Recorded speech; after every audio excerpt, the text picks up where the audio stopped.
Bueno, gracias, doctor José Antonio, buenas noches, bienvenido. Le doy el pase.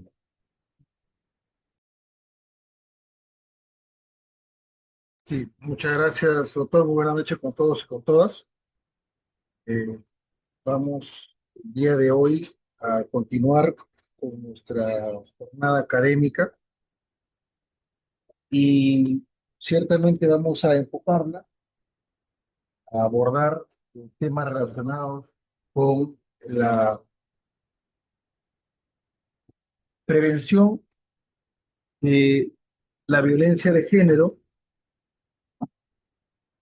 y en específico la violencia contra la mujer, pero ciertamente creo yo que para efectos de establecer un alcance omnicomprensivo, un alcance más amplio, conviene siempre remitirnos a lo que nuestros organismos internacionales de protección de derechos humanos han establecido.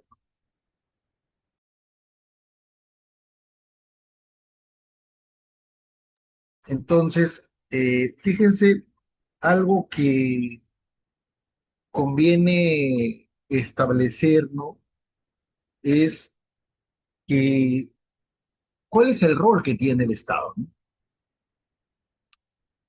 Cuando hablamos de prevención, fíjense, muchas veces nosotros podemos pensar en actividades de tipo educativa, pensamos en orientaciones en centros educativos, en campañas, y claro, eso es correcto, pero la idea es preguntarnos de dónde surge esa prevención. ¿Por qué vemos siempre presencia y o participación estatal? Y esto tiene sentido con lo que en la clase anterior habíamos conversado, ¿no? Los estados, por el acto de la suscripción y ratificación de un instrumento internacional sobre derechos humanos,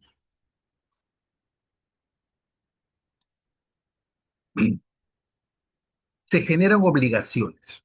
Y es lo que vamos a conversar hoy y trayendo a colación los alcances de qué comprende la prevención en temas de violencia de género y temas de violencia contra la mujer de manera específica. ¿Qué comprende para la Corte Interamericana de Derechos Humanos la prevención? ¿Y por qué les digo esto? Porque en última instancia, una vez que se agota la jurisdicción interna, conforme lo establece el artículo 205 de nuestra Carta Fundamental de 1993, se habilita la jurisdicción internacional. Y evidentemente, si nosotros advertimos un hecho que se dé en la realidad nacional, que se relacione con violencia contra la mujer, violencia de género en términos generales, y de no recibir atención jurídica, de no obtener una respuesta proteccionista a los derechos humanos de estas mujeres afectadas o de esta mujer afectada, y bajo la decisión de acudir a organismos internacionales, pues irá en lo que corresponde al sistema interamericano, a la Comisión Interamericana y tras ello a la Corte Interamericana. Y es este organismo internacional el que ya ha sentado ideas importantes, reflexiones importantes en torno a la prevención. De tal forma que si nosotros nos aclimatamos a lo que este organismo internacional de protección de derechos humanos ha establecido, si nosotros adaptamos, y esa es la naturaleza de las decisiones de la Corte, adaptar la jurisdicción interna a las decisiones de la Corte, adaptar la normativa interna no solamente a los postulados sentados en la Convención Americana, sino también a lo reflexionado, interpretado por la Corte Interamericana. De tal manera que en los sendos casos que la Corte Interamericana ha tratado sobre violencia de género y violencia contra la mujer en específico, lo que vamos a tener que entender es que estas reflexiones, esta cosa interpretada internacional o también llamada res interpretata, ¿no?, que es la interpretación que da la Corte Interamericana respecto a un caso en concreto y en donde los países que han suscrito y ratificado a la Convención Americana y a la Corte Interamericana en cuanto a su competencia contenciosa deben de observar. Entonces, es por eso que se ha creído conveniente, ¿no?, establecer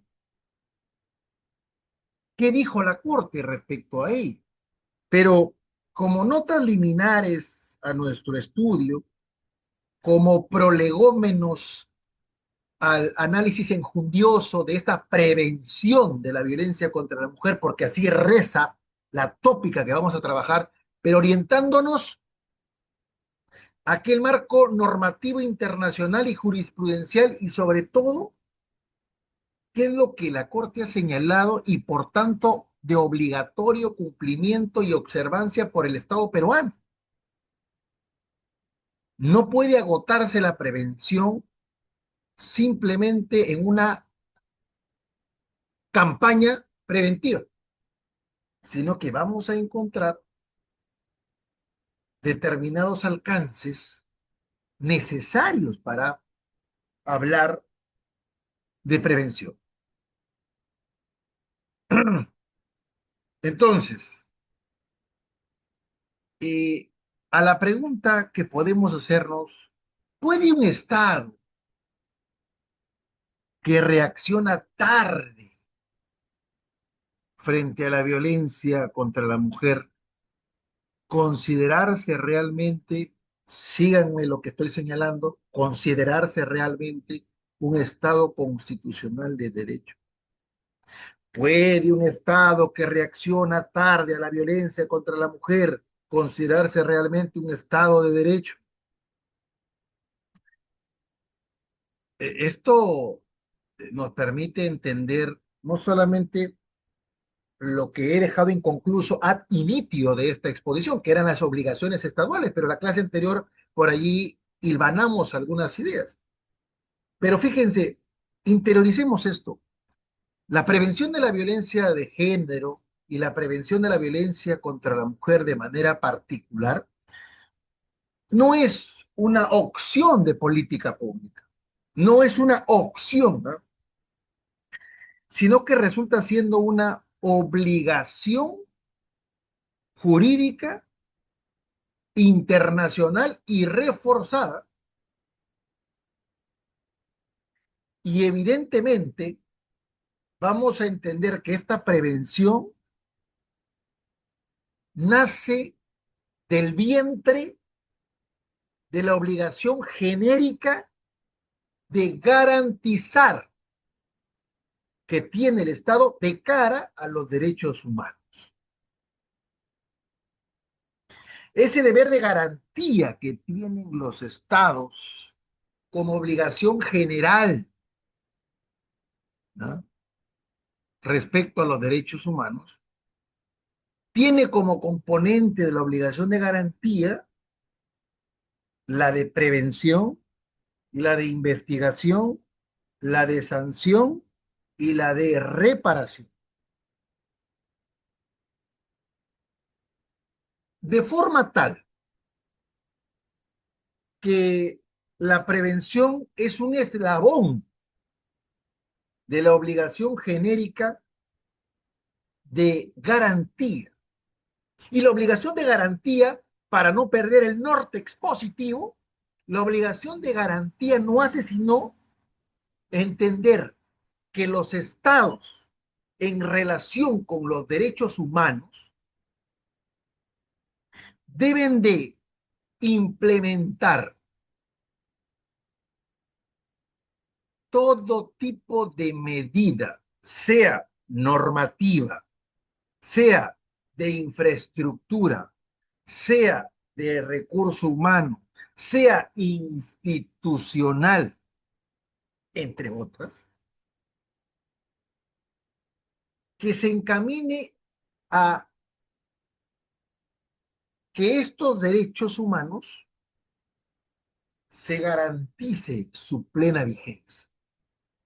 Desplegar todo tipo de acción tendiente a la plena vigencia de los derechos humanos.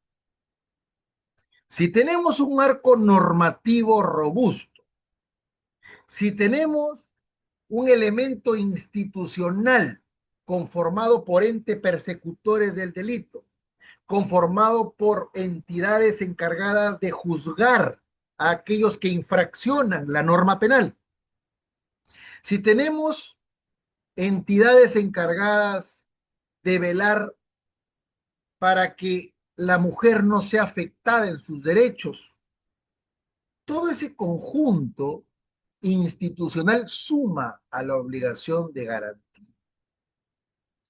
Y claro, esto no podría ser de otra manera, sino a través pues, de políticas públicas, de marcos normativos robustos, suficientes, de tal manera que se garantice los derechos humanos.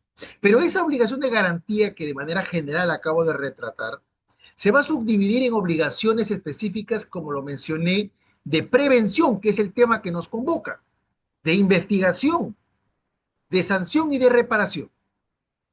Pero la prevención, entonces, como elemento de la obligación de garantía, va a tener ciertos matices, ciertas características, ciertas condiciones para que podamos decir que realmente un Estado previno la violencia contra la mujer, previno la violencia de género.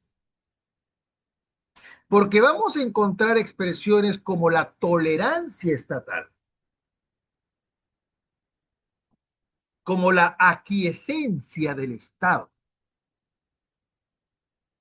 y que esto no es otra cosa que el Estado, como diría Marcela Lagarde, como lo diría Julia Monarrez, feministas que han trabajado también la temática, el Estado se convierte uno con el agresor, el Estado se convierte como cómplice del agresor, cuando es el Estado quien teniendo conocimiento de lo que sucede en una determinada realidad fáctica, en una específica circunscripción territorial que depende de él, del Estado, no realiza, no desmonta actividad alguna.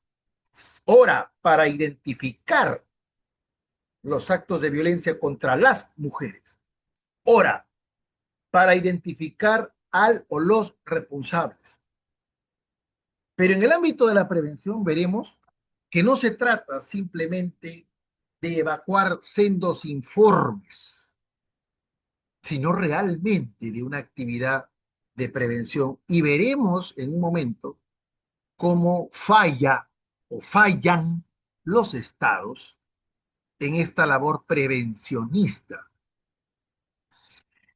Pero para entrar en materia y conversar de algunas sentencias de la Corte Interamericana, pero sentando bases, enfoquémonos, luego compartiré las presentaciones, enfoquémonos en aquellos fundamentos de orden constitucional, que creo yo es el referente que debemos de tomar en cuenta al momento de iniciar una elucubración como la que nos convoca el día de hoy.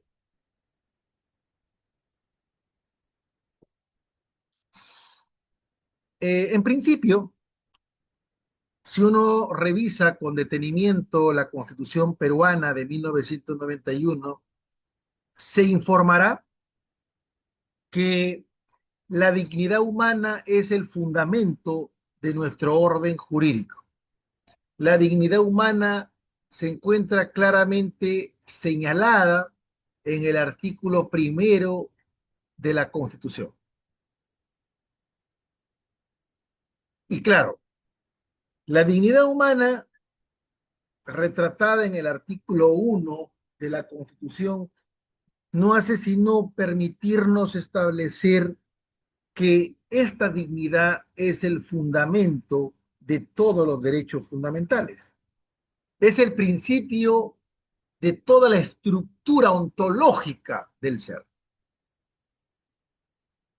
Pero esta dignidad humana es el fundamento por el cual el Estado debe de realizar actividad preventiva, entre las demás actividades que forman parte de la obligación de garantía, pero estamos enfocándonos hoy día en la prevención. También fíjense, toma en cuenta el derecho a la igualdad y la no discriminación. Y es que si uno revisa la Constitución, dará cuenta en el artículo 2, numeral 2, dentro de lo que concierne al capítulo primero, derechos fundamentales de la sociedad, derechos fundamentales de la persona, verificará que tenemos reconocido en la Constitución el derecho a la igualdad, el derecho a no ser discriminado.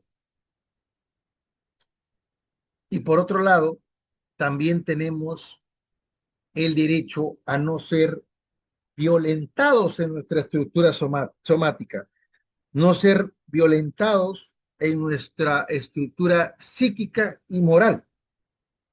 Y claro, esto lo vamos a encontrar claramente señalado en la Constitución de 1993, cuando de manera enfática se señala que nadie debe ser víctima de violencia moral, psíquica o física, ni sometido a tortura o a tratos inhumanos o humillantes.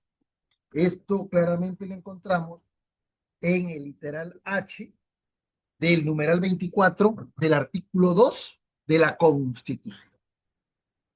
Entonces, para iniciar, podemos sostener que existe un fundamento constitucional enmarcado en la dignidad humana, enmarcado en la igualdad ante la ley y no discriminación, enmarcado a la protección contra la violencia física, moral y psíquica de la persona. Todos estos derechos fundamentales retratados, señalados, precisados en la Constitución de 1993. Fundamento constitucional de donde va a emerger el por qué el Estado tiene que prevenir la violencia, por qué el Estado debe de respetar lo que preconiza el artículo 44 de nuestra Carta de Navegación, diría Santiago Nino, de 1993, y en donde estatuye, lo dijimos en la clase pasada, la obligación estatal de garantizar la plena vigencia de los derechos humanos. Es en este artículo 44 donde se tiene un contenido, no solamente que el Estado tenga que obligarse a prodigarnos el bienestar general, sino también a garantizarnos la plena vigencia de los derechos humanos. Por otro lado, y en atención a que vamos a dirigirnos a las sentencias de la Corte Interamericana de Derechos Humanos, y habiendo sentado las bases desde la órbita constitucional de nuestra corresponde ahora hacerlo desde el sistema interamericano. Y es que en cuanto al sistema interamericano se refiere, vamos a encontrar nosotros a la Convención Americana sobre Derechos Humanos. Y la Convención Americana sobre Derechos Humanos es un instrumento obligatorio para el Estado peruano, en tanto que le hemos suscrito y ratificado por nuestro Estado. Entonces tenemos que mirar a la Convención Americana, tenemos que mirar a las decisiones de la Corte Interamericana, mirar los informes de la Comisión Interamericana que nos van a pautear la manera en cómo veamos la prevención. Pero también vamos a encontrar instrumentos regionales específicos como la Convención Belén do Pará, que es la Convención Interamericana para prevenir, erradicar, sancionar la violencia contra la mujer.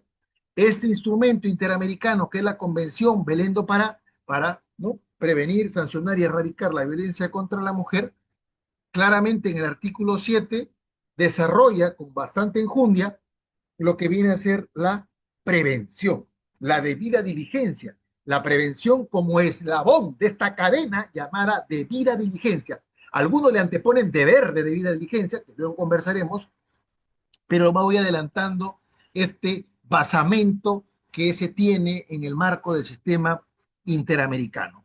Por tanto, lo que se emerge es que la prevención, que es el tema que nos convoca, la prevención es una obligación que tienen los estados dentro de la obligación de garantizar. La obligación genérica de garantía contiene a la obligación específica de la prevención. Esta obligación específica de la prevención, sumada a la investigación, sumada a la de sanción, sumada a la de reparación, estas cuatro no hacen sino presentar la llamada debida diligencia, que es a partir del incumplimiento de esta debida diligencia que los estados han sido sancionados como violadores de derechos humanos por la Corte Interamericana de Derechos Humanos. Entonces, vamos notando hasta aquí cuál es la naturaleza de la prevención, ¿no? Y vamos a encontrar ciertas características, evidentemente, que van a permitirnos conocer el alcance de esta prevención, ¿no? Ahora, si queremos ir precisando, ¿no? Eh, Cuando uno habla de la prevención como elemento de la debida diligencia, en términos generales, vamos a entrar ahorita a conversar algunos casos. La prevención implicará, ¿no?, que tengamos que mirar, por ejemplo, la existencia de un marco normativo adecuado. Muchas veces se considera, se ha sostenido que cuando hablamos de prevención tengamos también que decir, no solamente con normas, pero fíjense, la positivización en cuerpos normativos de reglas específicas hace que tengamos un espectro o una constelación normativa a donde recurrir. Cuando uno piensa en los derechos fundamentales, ¿cómo puede exigir un derecho fundamental si queremos partir de esa idea? ¿No? ¿Cómo puedo yo exigir un derecho fundamental? Un derecho fundamental, ciertamente, y adoptando cualquiera de las tesis fundacionales de los derechos fundamentales, sea una tesis justnaturalista, un justnaturalismo teológico, un justnaturalismo racionalista, una escuela historicista, una escuela positivista, una escuela axiológica, cualquiera que fuera la teoría fundacional de los derechos fundamentales que querramos nosotros defender o adscribirnos, lo que vamos a entender finalmente, y no por esto declararnos a ultranza positivistas, ¿no?, es que para que un derecho fundamental pueda ser exigido, requiere inexorablemente de su positivización. Y la positivización no es otra cosa que esa escrituralidad, esa plasmación en un cuerpo normativo y a partir de eso poder exigirlo. Aun cuando bajo una tesis naturalista pueda decirse que los derechos fundamentales son adosamientos, son entregas que por la divinidad se nos concede, y toda esa elucubración y las disquisiciones que se han tejido sobre el particular podremos conversar de manera muy profusa, pero lo concreto es que para poder exigir un derecho fundamental debe mediar una positivización. De tal manera que necesitamos un marco normativo. Por más que el Estado diga que quiere realizar actividades prevencionistas, necesita un marco normativo, necesita plasmar. Por eso, uno de los eslabones, y estoy dando algunas ideas sueltas de lo que vamos a ir conversando, pero es que definitivamente esto va a contribuir al desarrollo de esta exposición, pero una de las ideas importantes que debemos de tomar en cuenta para hablar de prevención es el contar con un marco normativo adecuado.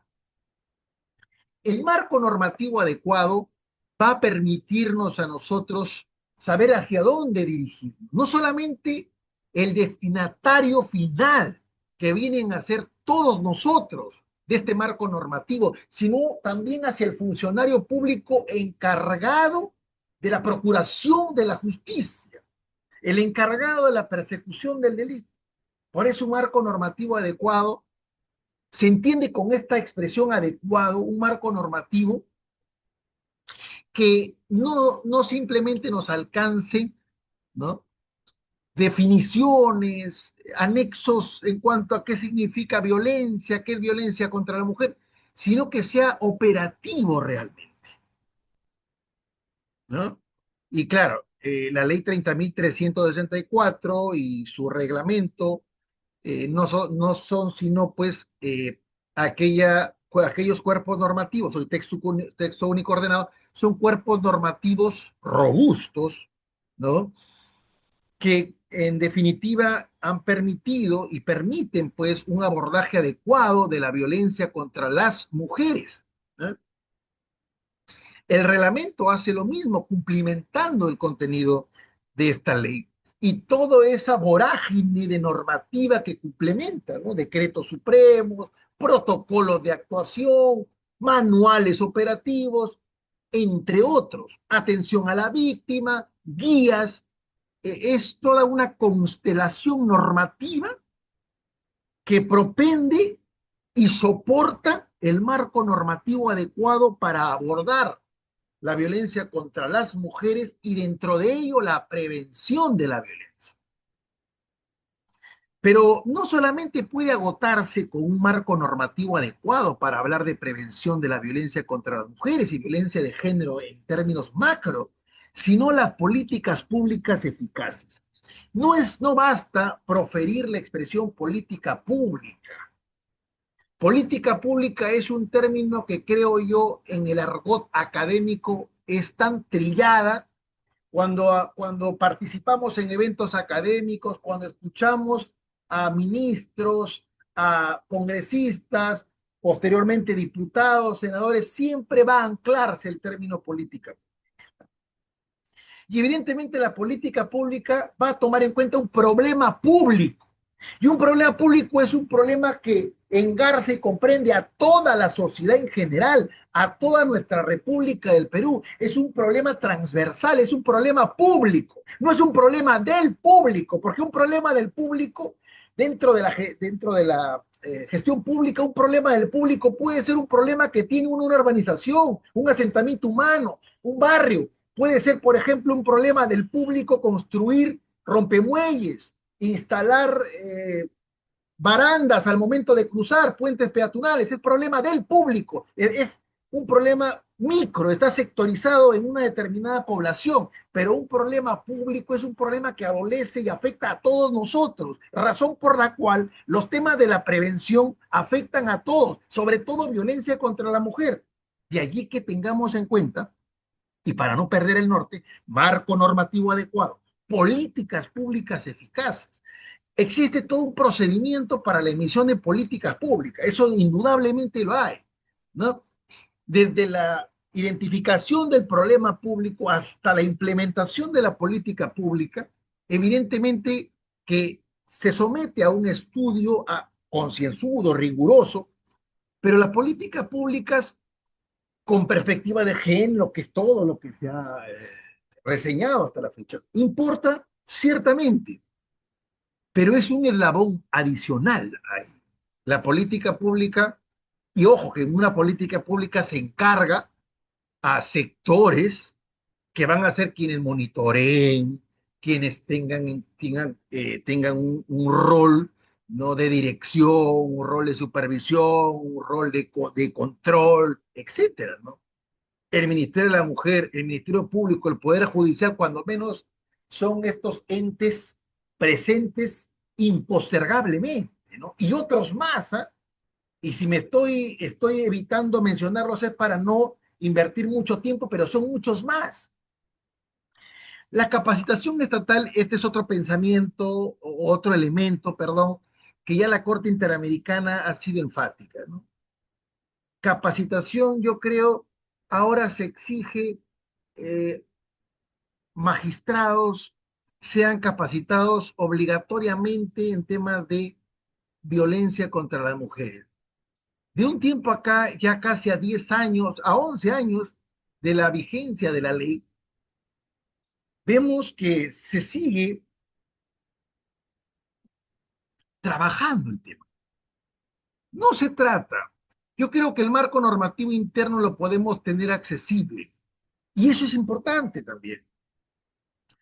La capacitación estatal, no diría la profesora Yulisa Mantilla, no te vuelve experto en género el hecho de que cites la Convención Interamericana para prevenir, sancionar y erradicar la violencia contra las mujeres, Belén do Pará, o CITES, ¿no? La Convención para la Eliminación de toda forma de discriminación CEDAW, la primera que pertenece al sistema interamericano y la segunda que pertenece al sistema universal de protección de derechos humanos. No te vuelve experto, pero no nos referimos a esa capacitación en donde únicamente te entreguen este cuerpo o estos cuerpos normativos para que tú cumplas con citarlos cuando tú hagas un trabajo de investigación, cuando presentes una disposición fiscal, una resolución judicial, y listo, lo perfumaste de perspectiva de género únicamente porque citaste estos instrumentos internacionales, porque seguramente copiaste y pegaste alguna sentencia de la Corte Interamericana y ya con eso saltas la exigencia de la perspectiva de género. La crítica que se hace, y una crítica férrea, es que no es eso suficiente, sino que en el caso en concreto, la solución que le das a ese problema, a ese conflicto que se ha generado, y propiamente el término correcto es un conflicto que se ha generado, ese conflicto penal, ese conflicto tutelar, ese conflicto civil o cualquiera fuera su naturaleza, y en donde por medio existen mujeres y es que han sido afectadas por su condición de mujeres, por su condición de tales, porque han sido afectadas a partir de aplicar estereotipos de género, o han sido afectadas en su sustrato corporal o en su psique, o ha causado daño psíquico porque han incumplido un estereotipo de género y su agresor, para efectos de que cumpla con el estereotipo se han apartado porque él tiene un estereotipo muy afianzado, las golpean, las agreden. Evidentemente, fíjense, si nosotros empleamos estos insumos, no solamente normativos, no solamente las políticas públicas que pueden estar plasmadas en instrumentos normativos, que de hecho son muchas, y si resolvemos el caso en concreto, a partir de ello, allí podemos estar hablando recién de haber actuado y resuelto con perspectiva de género. No es resolver con perspectiva de género simplemente plagar un documento con un retaseo doctrinario de la Corte Interamericana, una técnica BCP, baja copia y pega del propio Tribunal Constitucional, de la propia Corte Interamericana, de la propia Corte Suprema, plagar sendas páginas en una disposición, una resolución, pero no resolvemos el caso.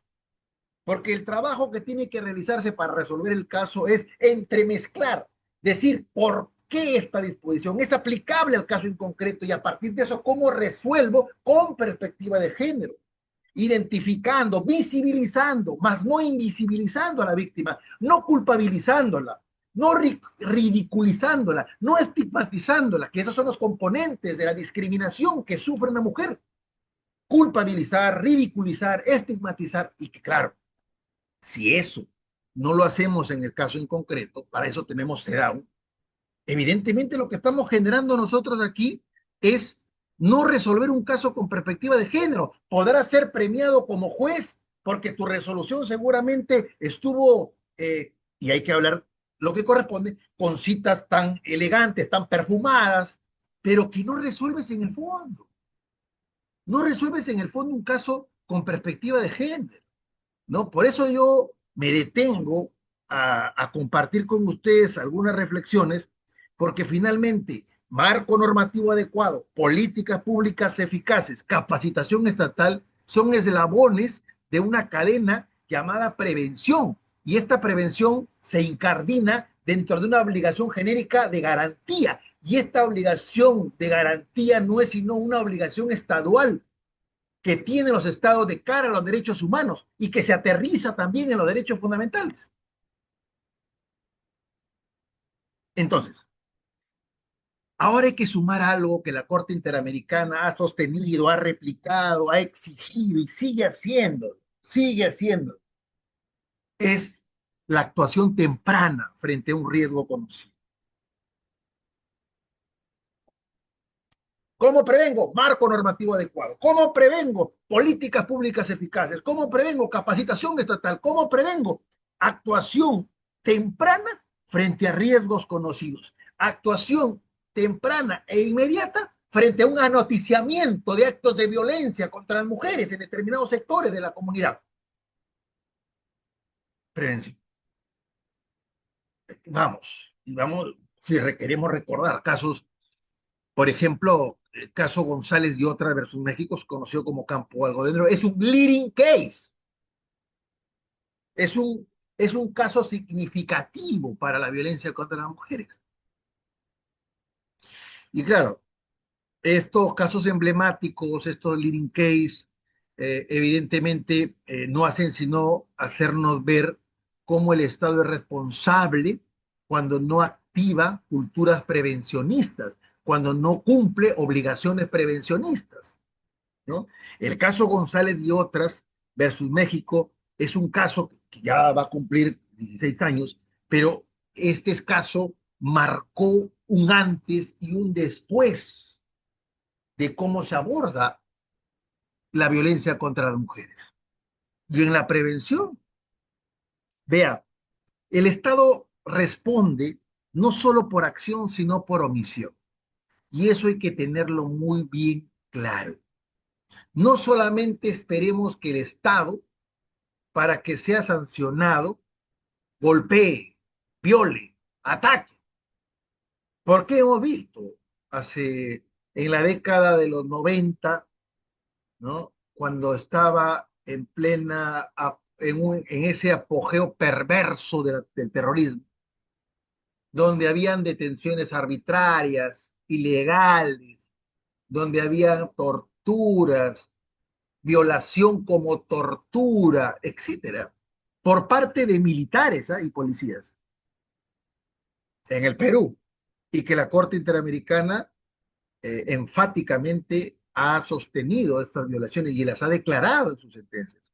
Caso Espinosa González, Gladys Espinosa González versus Perú, caso J versus Perú, en el caso de Azul Rojas Marín versus Perú, un caso reciente, ¿no? Entre otros casos que ha tenido el Perú, ¿no? Y que claro, lo que queremos nosotros retratar de cara a la prevención es que el Estado no solamente es responsable por acción, como los casos que acabamos de ver, y esa acción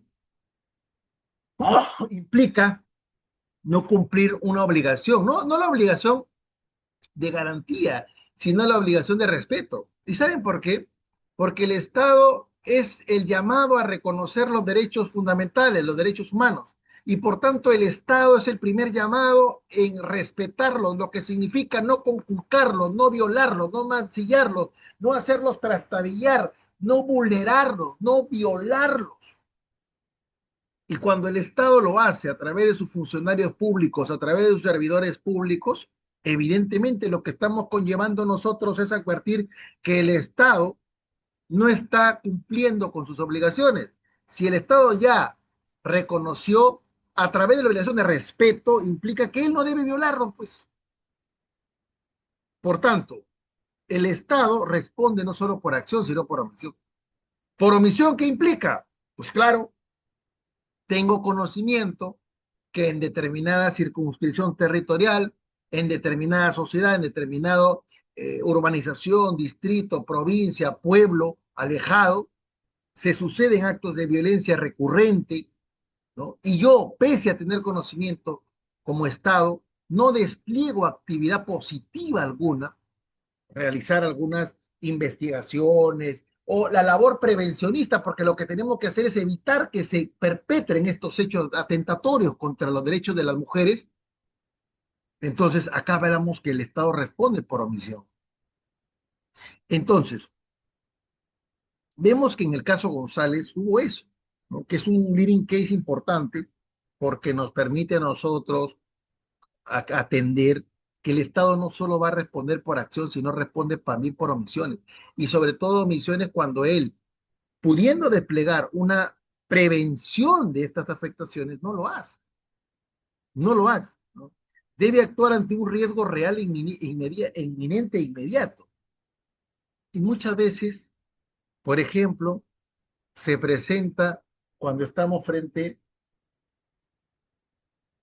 a personas desaparecidas, ¿no? Y creo que con este ejemplo, más de uno, podremos identificar casos que se nos presentan en la vida real. Cuando escuchamos o vemos en los postes, en algunas fachadas de domicilios, ¿no? En algunos paneles, personas desaparecidas y está la fotografía a blanco y negro, etcétera. Pero fíjense, el deber de actuar ante un riesgo real e inmediato, la Corte ya lo ha dicho. No tenemos que esperar un conjunto o un número específico de horas. No tenemos que esperar que el cadáver aparezca de una persona para iniciar la investigación. Miren, eso es un mandato ya a partir de lo que ha interpretado la Corte Interamericana, ¿no? El caso Velázquez Páez versus Guatemala es un caso interesante también, donde no se activaron alertas de prevención, de búsqueda inmediata. Entonces, la violencia de género genera una responsabilidad internacional cuando no es atendida desde la prevención, cuando tenemos conocimiento que una persona está desaparecida y no activamos protocolos inmediatos de búsqueda. Simplemente esperamos que tengan que superar un número de horas, 24, 48, 72 horas. Entregarle volantes a la familia para que salga a colocarlos en los postes, en los paneles, y es suficiente la acción del Estado para hablar de prevención. Y ahí es un tema. La tolerancia estatal frente a la violencia de género y la violencia contra las mujeres es una complicidad estructural y eso hay que tenerlo en cuenta, porque la Corte Interamericana sanciona enfáticamente. Entonces, si vemos esto, a partir de ese leading case, atendimos que la prevención es importante, es una obligación estatal. La ley 30.300, la 3364 o la 30.364 tiene ejes muy específicos, ¿no? El eje de la prevención, de la protección, de la sanción, de la erradicación. La misma ley en su epígrafe señala: prevenir, sancionar y erradicar. Es uno de los fines de la ley. Si lo miramos teleológicamente, vamos a entender que la ley busca la prevención. La cultura prevencionista es el mayor y mejor elemento que se tiene. Porque cuando uno habla de una cultura prevencionista, lo que está haciendo es introduciendo factores proactivos. No esperemos el resultado muerte, el resultado lesión, para que a partir de eso pensemos en cómo darle solución al caso. Cuando realmente podemos, ex ante del acometimiento delictual, ex ante del despliegue de estos hechos nefastos, poder implementar medidas prevencionistas. Y las medidas prevencionistas, insisto, son obligaciones estaduales. La ley 30.364, que es el texto único ordenado de la ley 30.364, tiene ejes: eje de la prevención, eje de la protección, eje de la sanción y eje de la erradicación. Definitivamente, ¿no? Estos ejes no son nada si no podemos condensarlo con un marco, un sistema institucional. Tenemos de por medio Ministerio Público, Poder Judicial, Policía Nacional del Perú, Centro de Emergencia Mujer, cada uno con su rol, cada uno con su espacio funcional. El Ministerio Público hará lo propio en la fase de sanción, tal cual lo hace el Poder Judicial a través de sus juzgados penales. El ámbito tutelar que Evidentemente se antepone antes del ámbito de sanción, el ámbito de tutelar, los jueces de familia harán lo propio, dictarán de manera inmediata, dentro de las 24 horas, sus medidas de protección, remitirán copias tanto al juzgado de familia, tanto a la Fiscalía Penal, para que se inicien las investigaciones correspondientes, y hay que vitorear la implementación de fiscalías especializadas de violencia contra la mujer, porque ya existe en todo el territorio nacional sistemas especializados de violencia. Ahora, claro, entendamos que dentro de lo que viene a ser la ley 3013-4 y sus ejes, y veamos ahora, dentro del ámbito institucional, que exista pues falta de articulación, ya son temas que creo yo a, a años, a más de una década de su implementación, eh, no es correcto, ¿no? Trabajos, ¿no? O esfuerzos que sí se vienen haciendo, tampoco hay que desmerecer, ¿no? Yo veo que hay un trabajo coordinado, ciertamente, hay distritos fiscales judiciales que realizan trabajos coordinados, se preocupan para realizar mesas de trabajo, mesas de coordinación para ver falencias, ¿no? Es correcto. Pero no se trata, como diría la Corte Interamericana, de dar cumplimiento formal a una obligación. ¿Ya? El cumplimiento formal a una obligación, por ejemplo, a la obligación de investigar, implica que yo simplemente realice actos formales, entrego oficios, mando notificaciones, cuando todo esto está condenado a un fracaso, porque estoy dando cumplimiento a una mera formalidad. No es que en el fondo estoy solucionando ese problema. Por eso hay que entender bien y comprender el alcance de lo que significa, ¿no? Estas actividades. Evitar la fragmentación institucional también es un problema que va en contra de la prevención. El fragmentamiento institucional es cuando existen, pues, roces o discrepancias entre el Poder Judicial y el Ministerio Público, en la manera en cómo interpretan la ley, en la manera en cómo el fiscal, por ejemplo, en el ámbito de sanción, recaba sus elementos cognitivos, por ejemplo, en el delito de agresiones en contra de la mujer integrante del grupo familiar de 122B del Código Penal, recaba sus elementos cognitivos, ¿no? Realiza toda una investigación preliminar, entiéndase el batutaje jurídico que realiza en estas investigaciones preliminares a cargo de la Policía Nacional del Perú, acopia ese acervo o estos datos de prueba, postula pues a un requerimiento de proceso inmediato, a una acusación directa, ¿no? Y que, claro, va a juicio, en un eventual juicio, pasando la etapa intermedia, en el proceso común, o luego del juicio inmediato, donde se debate pues también la acusación y luego pasan a juicio. Pero evitar fragmentariedades o fragmentaciones institucionales implica que no es que el Poder Judicial le dé la razón al Ministerio Público, ni el Ministerio Público le dé la razón al Poder Judicial, sino ambos deben trabajar dentro de sus reales y objetivas competencias. Pero a lo que me refiero es no invadir, no suplir roles, cada uno con su función que le corresponde. Ni el juez que supla al fiscal, ni viceversa, menos en la defensa, ¿no? Entonces hay que tomar en cuenta y evitar las fragmentaciones institucionales, ¿no? Otro punto que también es importante dentro del ámbito de la prevención, no solamente lo que los ejes de la ley 3034, el sistema institucional que está compuesto por policía, Ministerio Público, Centro de Emergencia Mujer y todos estos problemas estructurales que se presentan, sino también hemos visto que las medidas de protección cumplen un rol importante, ¿no? Las medidas de protección cumplen un rol importante que son dadas en el ámbito, sobre todo en el ámbito de tutela o de protección, ¿no?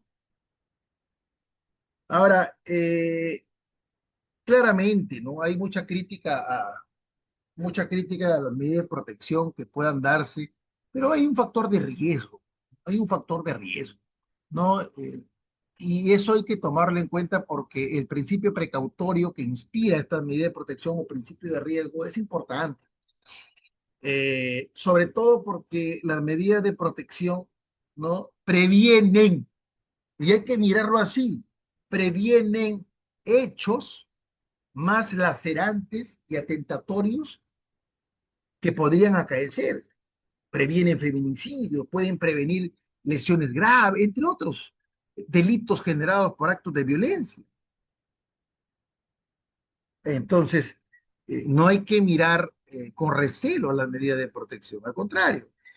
Yo sí estoy en contra de la expedición de medidas de protección sin ton ni son, medidas de protección express o medidas de protección que se dan al antojo de quien las pide, ¿no? Por eso el juez de familia tiene que realizar una evaluación del riesgo, tiene que realizar una evaluación objetiva, tiene que realizar una evaluación concreta, caso por caso, y mirando a la víctima, ¿no?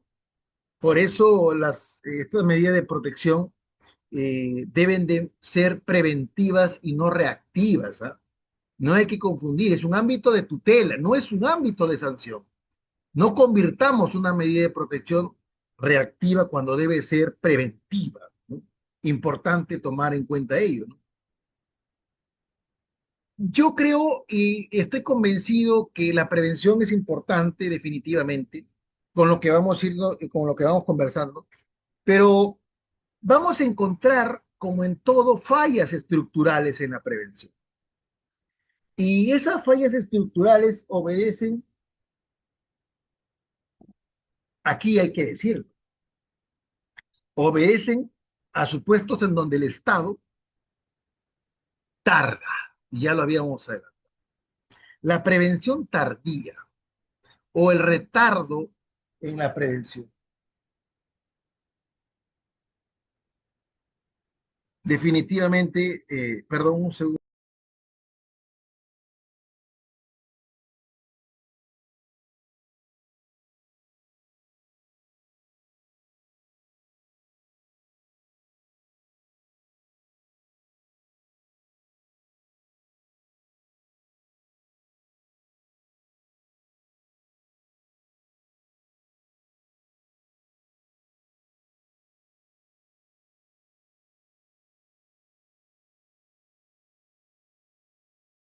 Entonces, con la disculpa del caso, lo que les estaba mencionando, pues, ¿no?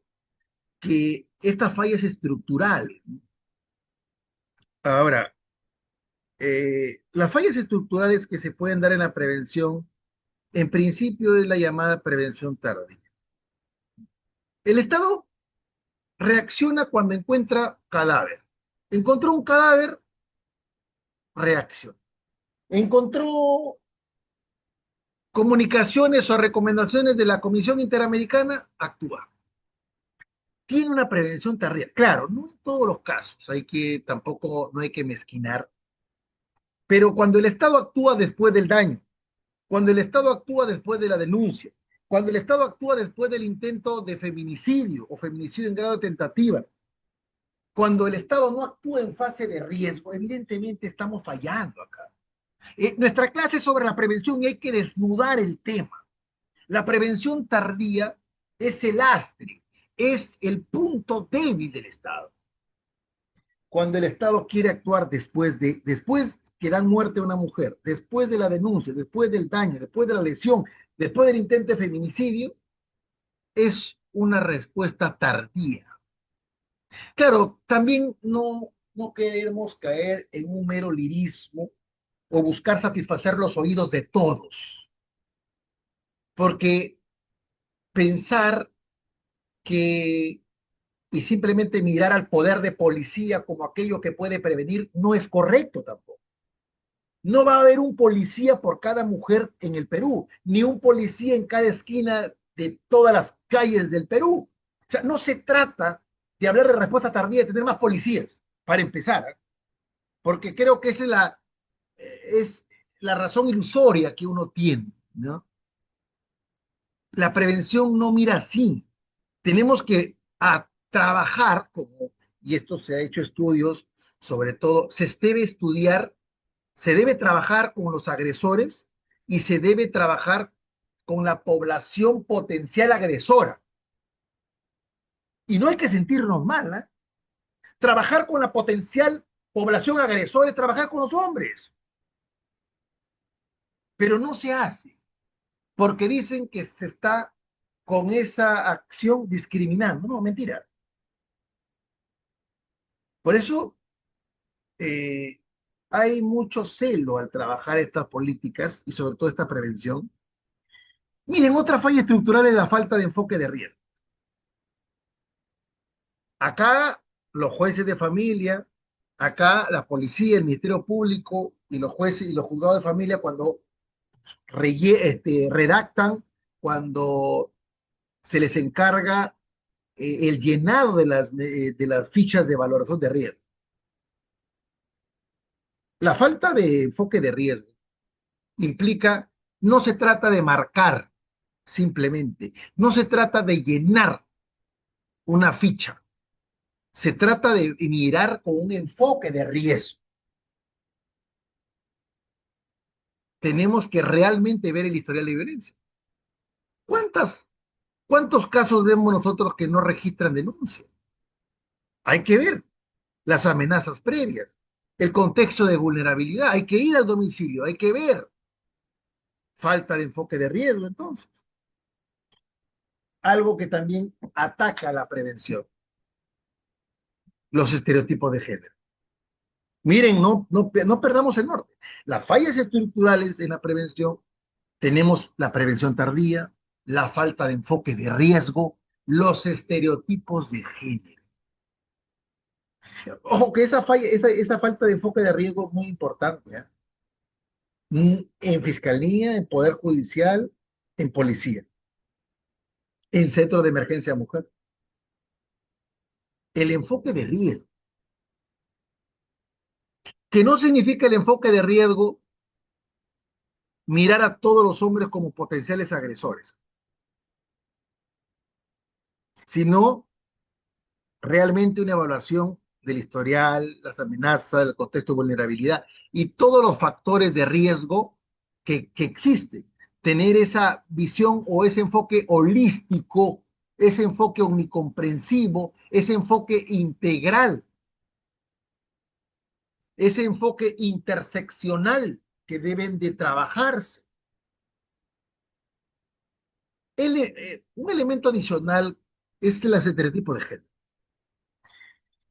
Eh, Naturalizar la violencia y sobre todo incide en la prevención porque vemos los hechos como problema de pareja. Claro, hoy por hoy ya se está rompiendo esa falsa naturalización. Ya hoy vemos incluso que en hechos de violencia en la vía pública, en restaurantes, en lugares cerrados o de acceso al público, vemos cómo la sociedad está, la sociedad se está eh, ya actuando de manera general, hay un apoyo en donde entre todos tratamos de paliar este mal endémico, ¿no? Pero los operadores todavía siguen viendo en algunos como meros problemas de pareja, desde la policía, ¿no? La policía, la fiscalía, el poder judicial, pero también hay un confusionismo entre los conflictos familiares y la violencia contra la mujer. Yo creo que aquí ya entra la exigencia que habíamos hablado de capacitación estatal o capacitación como elemento, ¿no? Que implica la prevención, la capacitación estatal.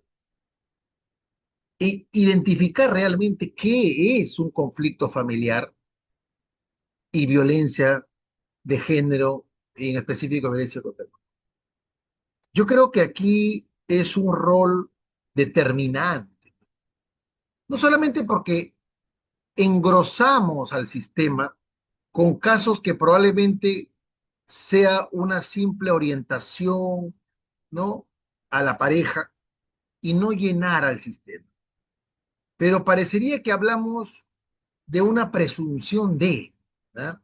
Yo entiendo la presunción de feminicidio, opera en su protocolo, ¿no? Toda muerte de mujer se presume, pero No toda discusión familiar se presume violencia contra la mujer, por Dios, perdónenme esta interjección, ¿no? Pero la libertad de cátedra y de expresión me autoriza, ¿no? Y con mucho cariño y respeto con usted. Pero hay que interiorizar esto, ¿no? La falta de conocimiento, la falta de afianzamiento en instituciones como estas, genera pues incluso condenas injustas. Lo que tenemos que hacer es una capacitación estatal adecuada para diferenciar conflicto familiar de violencia contra las mujeres, violencia familiar, que son temas diferentes. Hay situaciones en donde no hay de por medio afianzamiento de estereotipos de género. La agresión verbal se dio en contextos, vamos, insultos, se dio en contextos no de violencia de género, no de violencia contra la mujer por su condición de mujer, sino simplemente se dio por un tema de una deuda, por un tema de un desorden que se encontró en unos libros.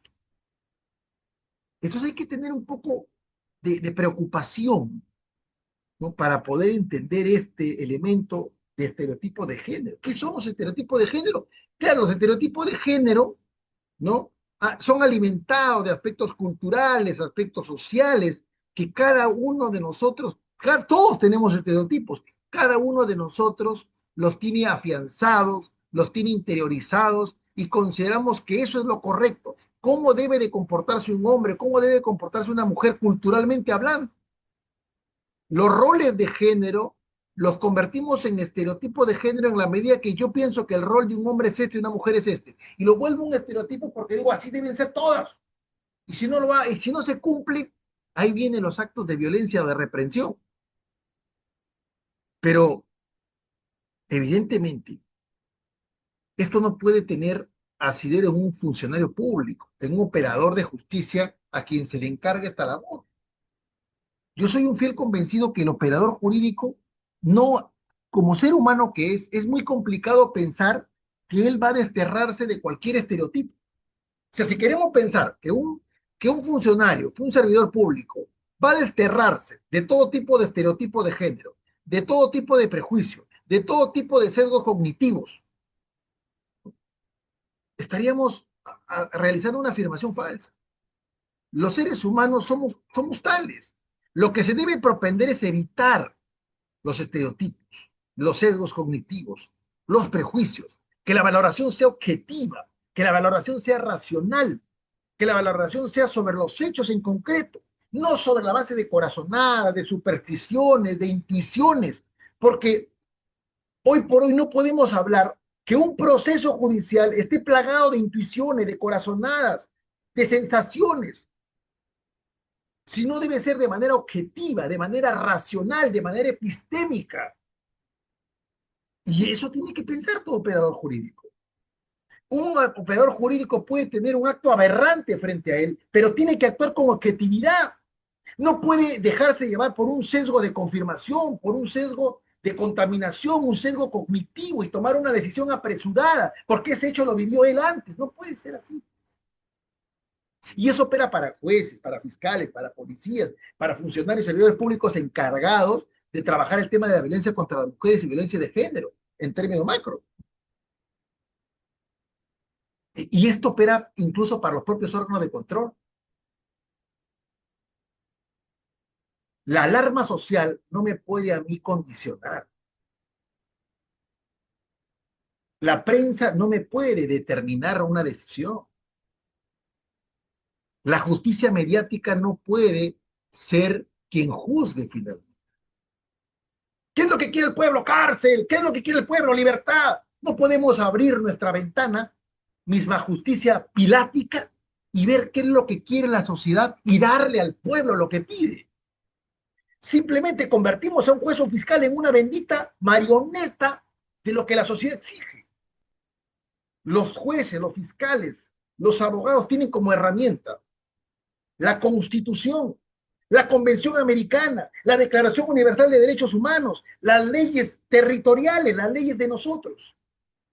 todo un conjunto de un marco normativo, la jurisprudencia de la Corte, la jurisprudencia del Tribunal Constitucional, la jurisprudencia de la Corte Suprema. No lo que dice el pueblo, sino lo que se establece objetivamente. Claro, me dirían, doctor, pero usted no está mirando desde la víctima, desde la familia, de las víctimas primarias, víctimas secundarias, víctimas terciarias, el dolor que sufre la víctima. Es que tenemos que entender algo. Si el operador jurídico, si el juez, el fiscal, juzga a partir del dolor ajeno, juzga a partir de las lágrimas de la sociedad, se convierte en una marioneta del sistema. Y no funcionaría eso en un Estado constitucional y democrático de derecho, donde está la Convención Americana, donde está la Constitución, donde están las leyes, donde están los pronunciamientos de la Corte Interamericana, la jurisprudencia de los tribunales constitucionales, de la propia Corte Suprema, toda una constelación que debe de tomarse en cuenta y donde está anclado y permea la perspectiva de igualdad de género, la erradicación de los estereotipos de género, la erradicación de los prejuicios para que exista una respuesta óptima, no abriendo la ventana y viendo lo que el pueblo pide. Nadie puede juzgar a partir de lo que la sociedad pide. Nadie puede decir qué es lo que quiere la sociedad y a partir de eso darle prisión, prisión porque quiere el pueblo. No, no es así.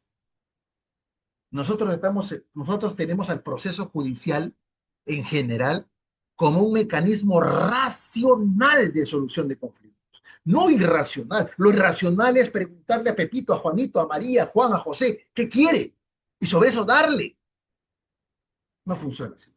Lo diría Zaffaroni, la criminología mediática, ¿no? El populismo punitivo, claro. El lawfare, el perseguir a los políticos con el derecho penal, denunciarlos, acosarlos con denuncias, todo el... No es así. Ahora, y ya que estamos hablando de un tema tan interesante como la prevención, hay que tomar en cuenta eso. Hay que erradicar. Yo estoy convencido que los estereotipos de género tienen que ser erradicados, sí. Pero ¿cómo erradicas un estereotipo de género de un funcionario, de un juez, de familia, o un fiscal especializado en violencia contra la mujer, si en su propia casa tiene violencia con su esposa? O sea, ¿cómo pretendes que juzgue si ya está plagado de sesgos? La cultura prevencionista debe partir por el propio Estado. Por eso le dije capacitación estatal. No capacitación diciendo qué cosa es violencia. No, hagamos perfiles, veamos si realmente. Otro punto es la debilidad política. La debilidad política pública preventiva es lacerante. Hay una educación insuficiente, hay una falta de intervención comunitaria, hay una escasa transformación cultural, poco nos importa la prevención. ¿Por qué? Porque más nos enfocamos a la reacción. La sociedad quiere reacción frente a un cadáver, frente a un muerto, frente a una violencia. Ahí quiere, pero la prevención no es.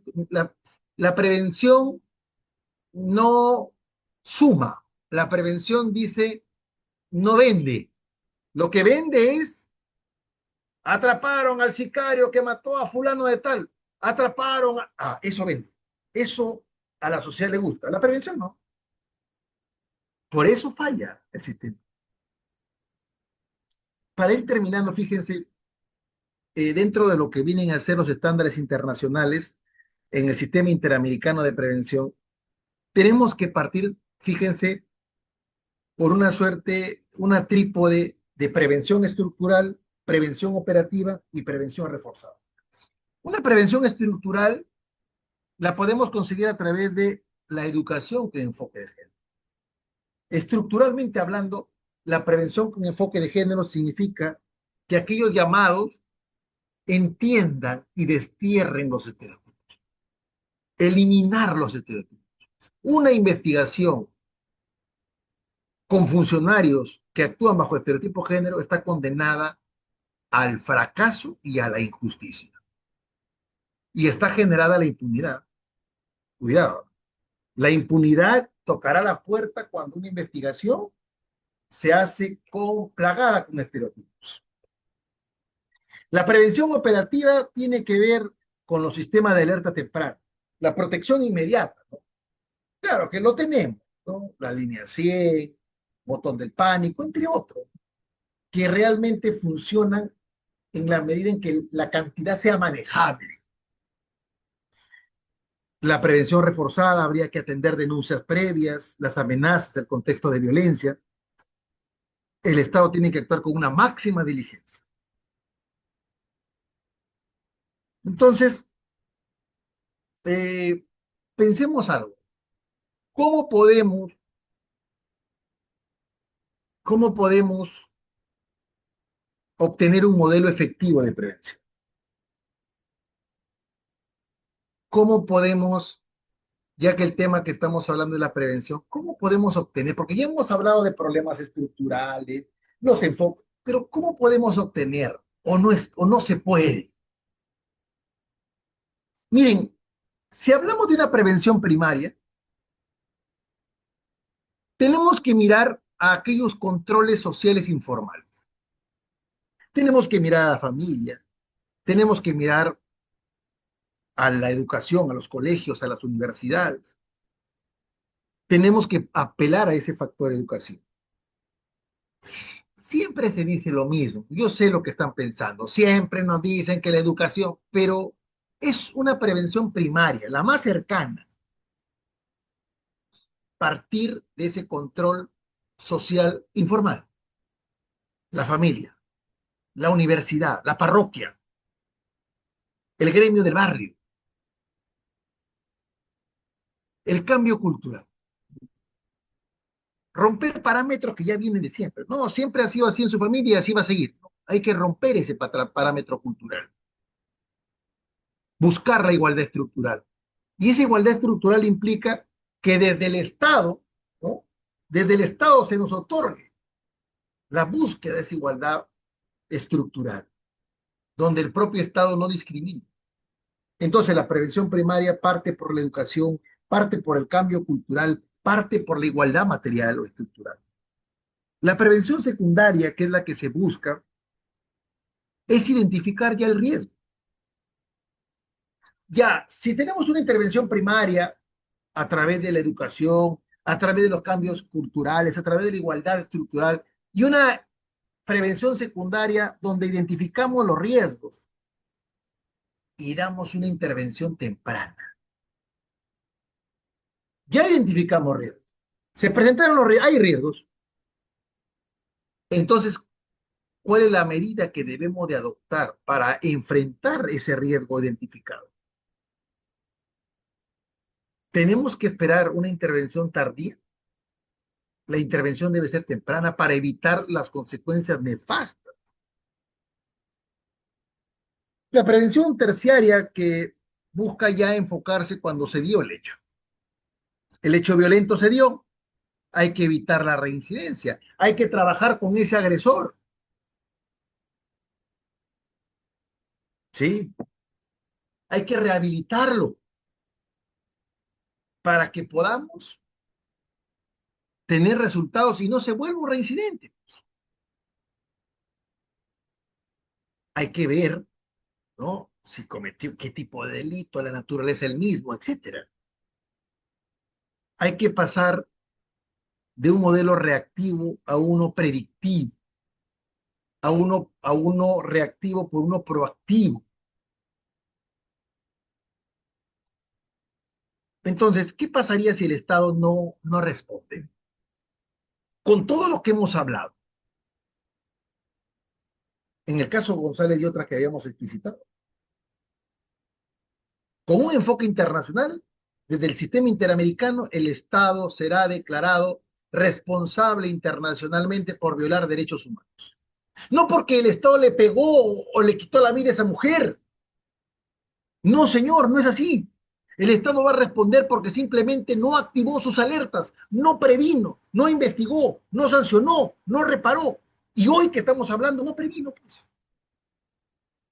No previno, no cumplió con proteger, no minimizó la violencia, la relativizó la violencia. Y es más, el peor lastre, sus funcionarios, caso Azul Roja Marín, por ejemplo, versus Perú, actuaron con estereotipos de género. ¿Cómo le voy a creer a una persona que es gay que ha sido violada? Estereotipos de género. Caso Azul Roja Marín, condenado el Estado peruano. Entonces, evidentemente el Estado responde cuando no previene, cuando no protege, cuando minimiza la violencia, cuando actúa con estereotipos. Y sendos casos hemos visto. El caso Vicky Hernández, una mujer trans, Honduras. Hubo un sesgo para investigar, prejuicios. Genera, pues, para cerrar las ideas, ¿qué cosa genera? Responsabilidad internacional. La jurisdicción internacional es una intervención supletoria. Si ya agoté el recurso interno, me voy a la jurisdicción internacional, pero también complementaria, subsidiaria y complementaria. Subsidiaria porque el Estado, dentro de su aparataje estatal, de su aparataje judicial, no pudo solucionar el problema, o lo hizo mal. Acudimos a la jurisdicción internacional de forma supletoria. Porque recuerde, el primer llamado a proteger los derechos humanos de manera prioritaria, con mayor fortaleza, con mayor eficacia, con mayor eficiencia, con mayor efectividad, es el propio Estado. Así lo ha señalado la Corte Interamericana. No se olvide de eso. Por otro lado, ¿qué genera cuando no se previene, no se protege, cuando se actúa con estereotipos? Se violan derechos humanos por parte del mismo Estado. El mismo Estado.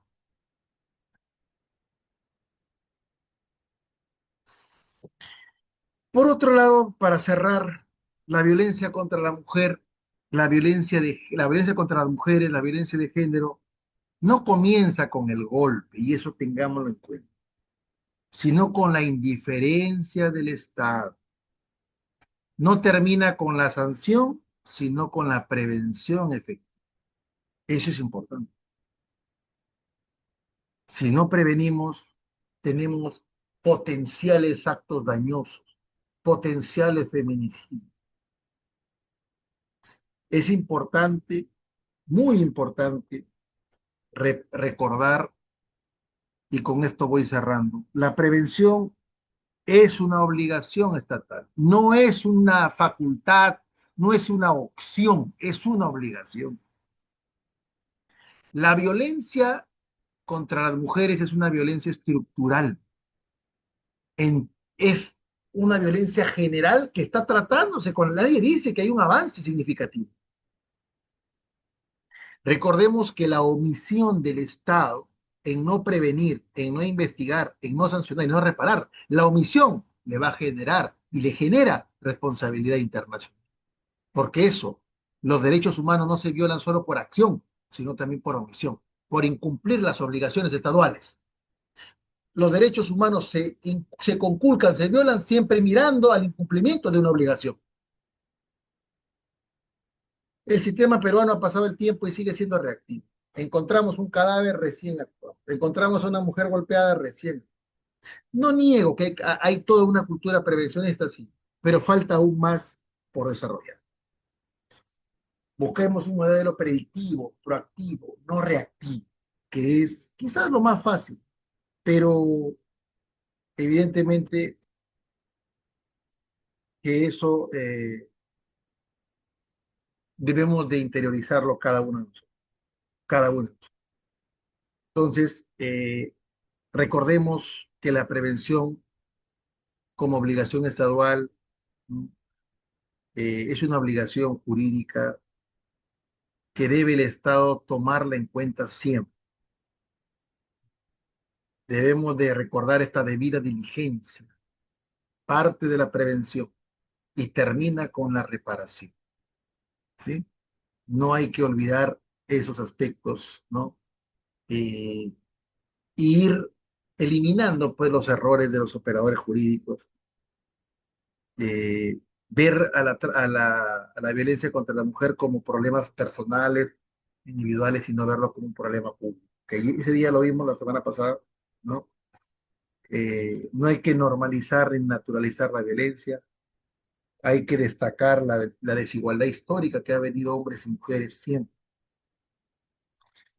Concluimos pues que estos, por ejemplo, hay un caso, el caso Velázquez Rodríguez versus Honduras, que es el primer caso de la Corte Interamericana. No hay pauta de género, pero sí el Estado responde por falta de prevención. En ese caso, que es del año 89, claramente la Corte, en su primer caso, la Corte Interamericana destacó la obligación de prevención que tiene el Estado, el deber de actuar frente a un riesgo latente y existente. Varios casos, Atala Rifo versus Chires igualmente, prohibir estereotipos de género, incluye la categoría de orientación sexual, es un caso de personas LGTBIQ+, Atala Rifo, importante, ¿no? Entonces, la Corte Interamericana tiene un rol protagónico, el Tribunal Constitucional peruano también, pero hay que entender, fíjense, que no se trata de un mero lirismo, de una mera repetición de ideas, sino se trata de establecer estructuralmente cambios, establecer una prevención, ¿no? Y el derecho penal que se utiliza a través de estos delitos de violencia contra la mujer es una manera reactiva, ¿no? El derecho penal es reactivo por naturaleza, pero podemos nosotros evitar que el derecho penal intervenga porque ya prevenimos, ¿no? La prevención anticipada es importante, es importante. El derecho penal puede ciertamente, ¿no?, propender a mandar mensajes a través de la pena, ¿no? Veamos la teoría de la pena, pero puede haber una expansión punitiva si todo lo llevamos al derecho penal, ¿no? Todo lo del ámbito de tutela vaya al ámbito de sanción. Mucho cuidado con el expansionismo punitivo, ¿no?, que también puede ser atentatorio. Bien, yo les agradezco sobremanera. En verdad, el Estado no llega tarde, sino que llega estructuralmente mal. Esa es una idea que debemos de tomar en cuenta. El Estado está presente, sí, pero no hay una presencia orientada a una real prevención. No es una simple campaña, no es un simple entregar un amasijo de documentos, entregar la Convención Americana, la Constitución, darle un teléfono donde debe llamar. Eso ayuda. La prevención va más allá. La prevención parte por cultura, por educación, como los controles sociales informales, ¿no? La violencia de género no se combate solo con penas, eso hay que tomarlo en cuenta. La violencia de género, la violencia contra las mujeres, no se combate solo con penas, que es lo predilecto que siempre queremos usar, sino busquemos la transformación cultural, la transformación social, y es un trabajo más enjundioso, más sacrificado. Y por último, la idea que cierra es: la omisión estatal también mata. La omisión estatal también mata. Cuando el Estado no interviene sabiendo lo que está pasando o debiendo saber lo que pasa por su obligación que tiene de prevenir. Muchísimas gracias por su participación. Le doy pase a la organización. Si tienen alguna pregunta, algún comentario, alguna reflexión. Muchas gracias, doctor. Buenas noches nuevamente. ¿Tiene alguna pregunta o comentario para el docente? Un comentario, complemento, doctor. Me preguntas, mi comentario como siempre, claro, lúcido. Doctores, nos vemos pasó mañana, la última sesión del Correcto. diplomado. Fuerte Muchas abrazo. gracias. Muchas gracias para todos. Igualmente. Bendiciones. Hasta luego. Buenas noches. Buenas noches, profesor.